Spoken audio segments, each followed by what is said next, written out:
Soweto residents are protesting over power cuts. Dube residents say they have been left without power for about 6 months. eNCA reporter Silindelo Masikane is there and she joins us now with the latest. Silindelo, this reminds me of a community that you covered actually in Soweto as well, in Zola, who are also out of electricity for months, and it's cold right now. What are community members telling you? Yeah, Maseko, it seems to be quite a burning issue, I must say, here with the residents of Soweto. Several communities are always complaining for months at a time to say that they are not getting the services that they're paying for, especially when it comes to electricity. This is yet another community here in Soweto. We're in Dube, rather, on the corner of Dube Drive, and what you're seeing right now is a community engagement with the SAPS that is now on the scene. They're trying to get residents to understand that they cannot barricade the roads in order to voice their frustration. I'm going to ask Joel to just give you a picture of what this intersection actually looks like. It's a major intersection here that connects the areas of Soweto to this particular area here, and as you can see earlier on, we had burning tires, but all the intersections here have been barricaded with rocks. Some of the community members, in fact, are manning the areas in which they've blocked the roads to ensure that cars are not driving through. And what we're seeing right now is one of the community leaders trying to tell the police that this is the only language that government seems to understand. It's been about 6 months for this particular community where they have not had electricity, and many of them are saying that it's getting cold. It's winter now, and how are they expected to stay warm? I'm going to try and speak to one of the community members while the community leader I had an opportunity to speak to earlier engages with the SAPS. But I think you can imagine how frustrating the situation is for the community. I just want to bring in one of the members who lives in the area.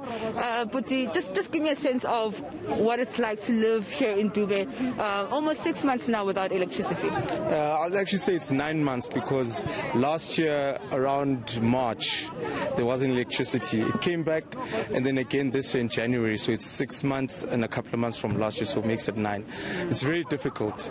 You need to buy gas for those fortunate ones with generators. We need to buy gas. We need to buy diesel, which costs around 2,000, 3,000 rand a week. We need to fill up gases. We've got kids that are living at home. There's a school that is affected. Kids don't have electricity at home and still go to school without electricity, so it's really difficult. What's the councillor saying? We haven't engaged. We tried to engage the councillor. He hasn't come any time. We've had several meetings. We even took initiative to go to eSCOM in Sandton by megawatts. We met a lady. She sent us to the area manager from eSCOM, yet he didn't show up for a meeting yesterday. So the councillor just tells us that this is what the eSCOM area manager is telling him. He's not coming to us to address us or help us out with doing anything. All he says is just giving us feedback, what he's been told from eSCOM. Some would say, but what's this going to achieve? Why barricade the roads? I mean, we've seen from surrounding areas, we haven't done this before in the Dube community. We've seen in surrounding areas, once they start protesting and burning whatever they burn, then eSCOM reacts and they get the electricity and everything is fixed. But when we take the legal route and the right route, where we try to engage eSCOM and go to the offices, nothing happens. But now that we've closed down the streets, we see cops here, now we're getting calls from people from eSCOM saying they'll come. So once we take this route, this is the only language our government understands. Nothing else. If you take the legal route or you go to the offices, nothing happens. We're in an election year. You're saying your councillor is pretty much useless. How are you going to vote this year? What do you want for your community? It's either he steps down or we change our votes. Well, a majority of us are already changing our votes because we know who's governing us right now and he's not helping us out. So definitely our votes are changing. Personally, it's not even changing. I'm not even going to vote. But I'm going to be there in front to make sure that this councillor steps down or we vote in a new councillor, because he's just not helping us out anymore.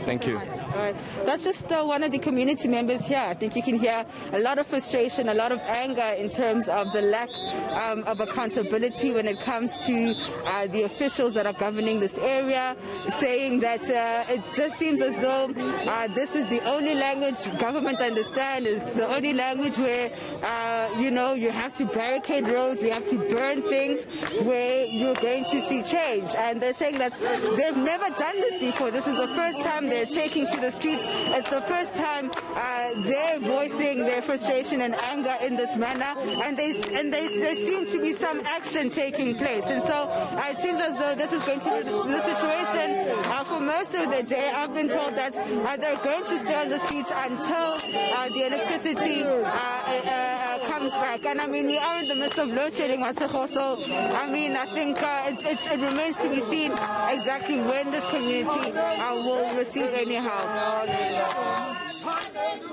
All right, Silindelo Masikane out for us in Dube in Soweto, and we do know that the fight between Eskom and Soweto residents have been going on for a few years now, with Eskom saying that Soweto owes them billions of rand.